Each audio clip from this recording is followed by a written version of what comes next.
Clearborough, North Dallas, fishing up a bumper for a gentleman. About 6,000 miles.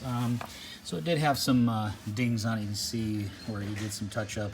And that is the factory color that doesn't match. But so he doesn't get any more damage, we did a wrap. All these pieces came out, so the wrap goes underneath when the caps go back on.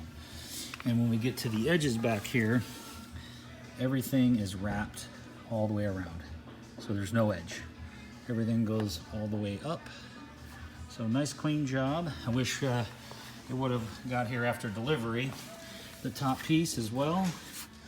Everything in and all the way under, all the way up. It'll go over the cap. So there won't be any lines at all exposed. It'll be nice and clean, and except for where's some more touch up, unfortunately, where the touch up was. But there it is. That is the way the Ford bumpers get done here. We take all those caps off and get these all the way around the end. I've seen them where these ends get trimmed right here. We get it all the way around and wrapped around the back. So there you go, Ford F350.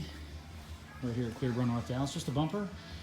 6,000 miles. They chip up easy because they're steel. They don't really get the kind of paint job like the plastic bumpers do. They're very susceptible to chipping. If you think it's something you need, come on down. We just have it for the day to get all that wrapped in, and I'll pop all that black stuff on, and you won't even know the bumper's there, or the bra's there on the bumper. XPEL Ultimate Plus, thickest and fastest healing, glossiest film available today here at Clearborough, North Dallas. You can get a hold of me at clearboroughnorthdallas.com if you have any questions. Thanks.